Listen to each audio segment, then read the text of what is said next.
Equivalent self induction of two coil.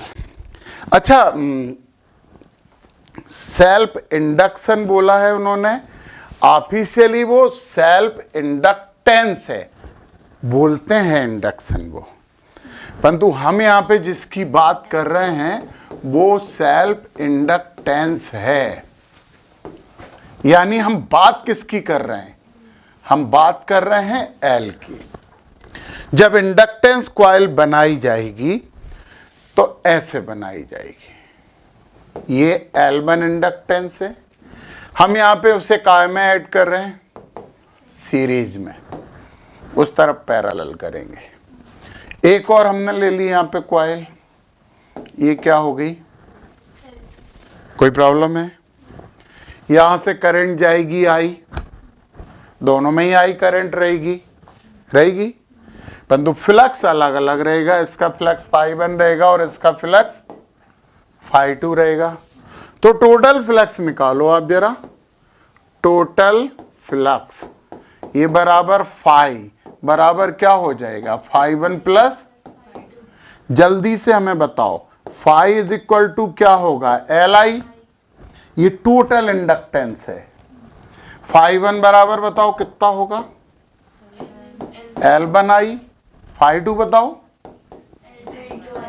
L2I। रख दो ये पूरी की पूरी वैल्यू इसमें, तो Li is equal to L1I plus L2I, I से I L1 प्लस, तो in series order total inductance is equal to the sum of all इंडक्टेंसेस।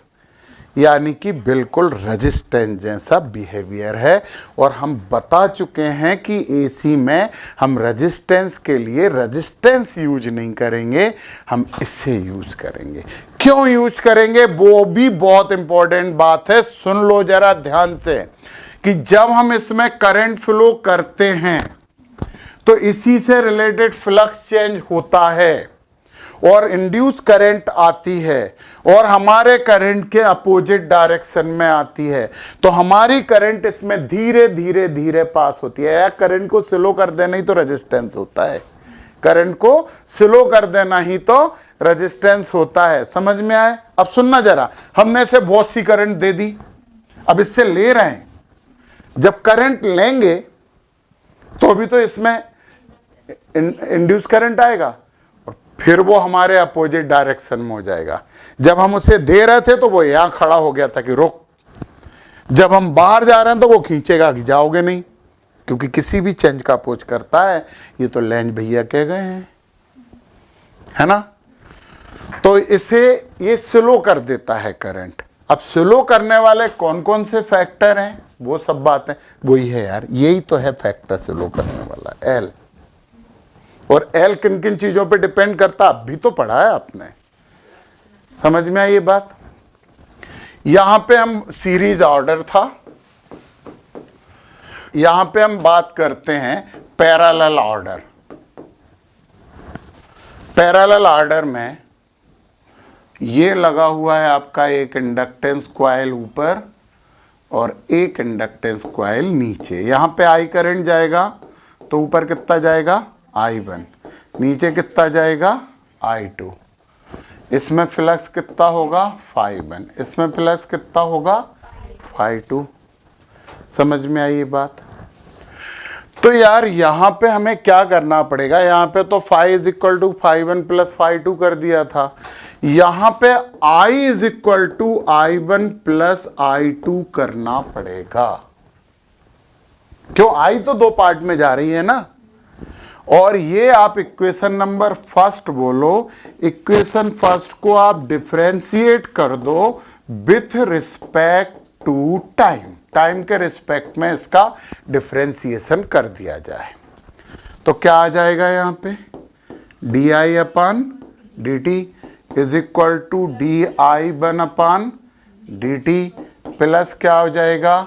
डी2 upon D T. कोई प्रॉब्लम है? अच्छा, अभी तो पढ़ा थोड़ी देर पहले, E is equal to minus L D I upon D T होता है।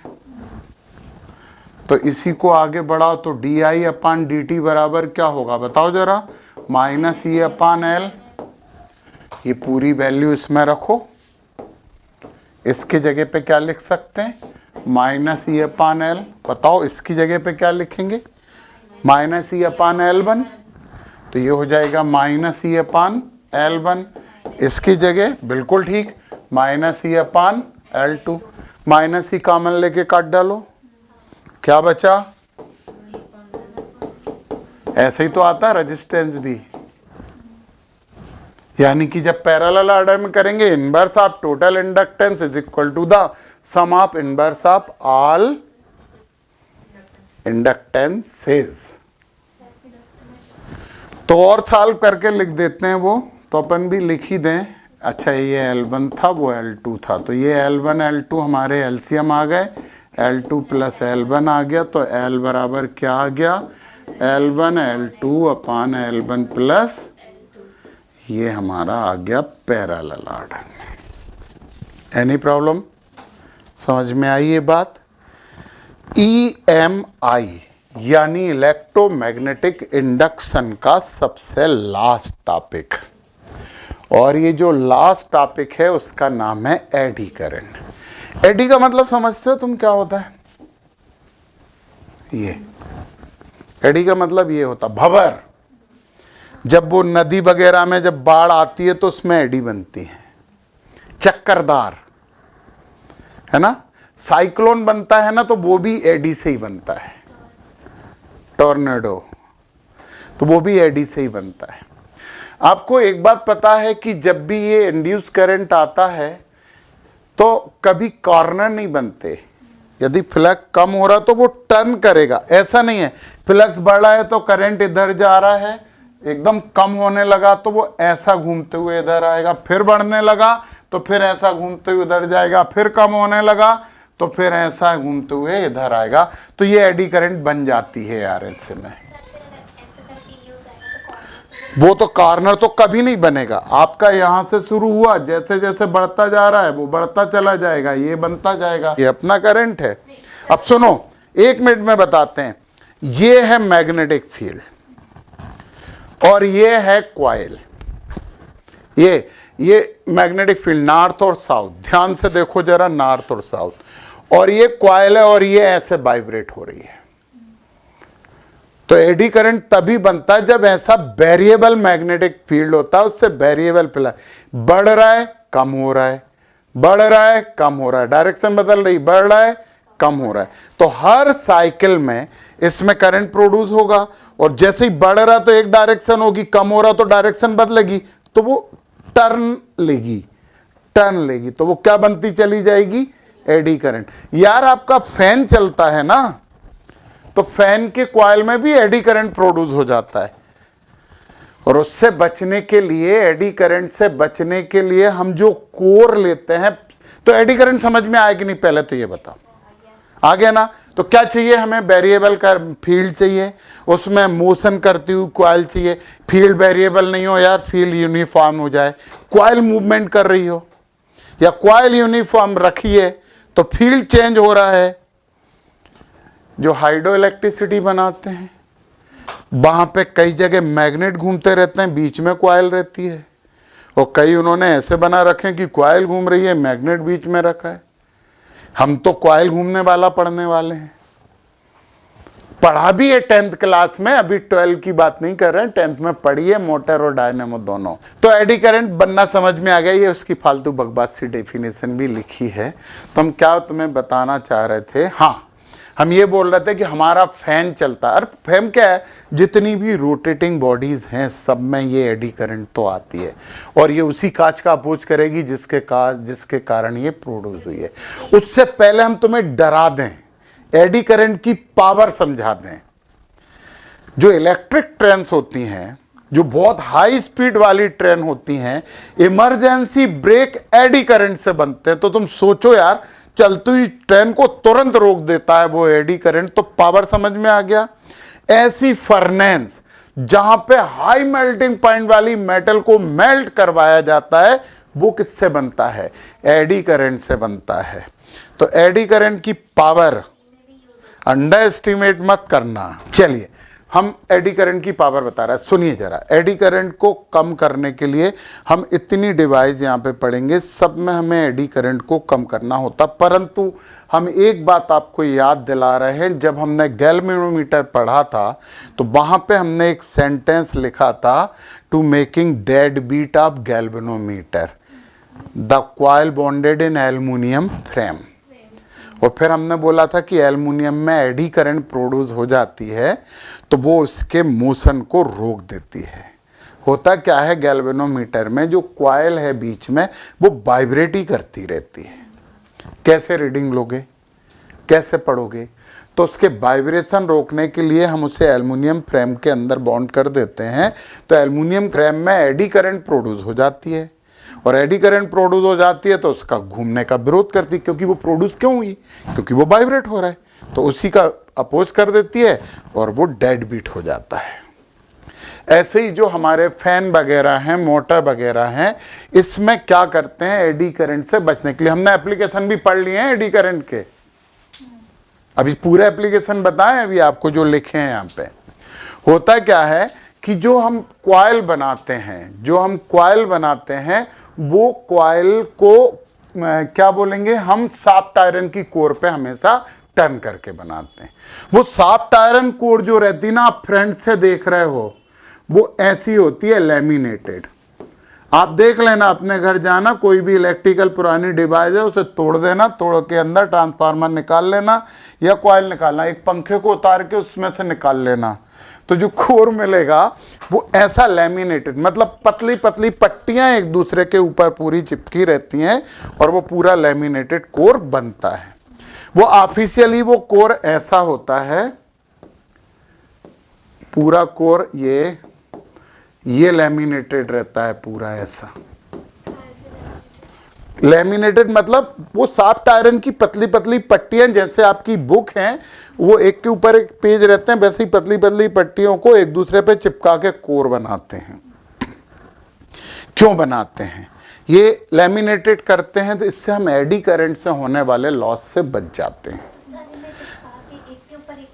एक के ऊपर एक, बिल्कुल ऐसे ही, एक पतली पट्टी ली, उसके ऊपर दूसरी कर दी, दूसरे के ऊपर तीसरी कर दी, और ये पूरा लैमिनेटेड बोल देते हैं। फिर वो पूरा हमारा सॉफ्ट आयरन का कोर बन गया, उसके ऊपर कॉइल को टर्न करते हैं और टर्न करके उसके ऊपर कॉइल लपेट दी जाती है। अब ध्यान से सुनो, कभी नहीं बनाया जाता, उसमें तो चलेगा ही नहीं, वो हिल भी नहीं सकता।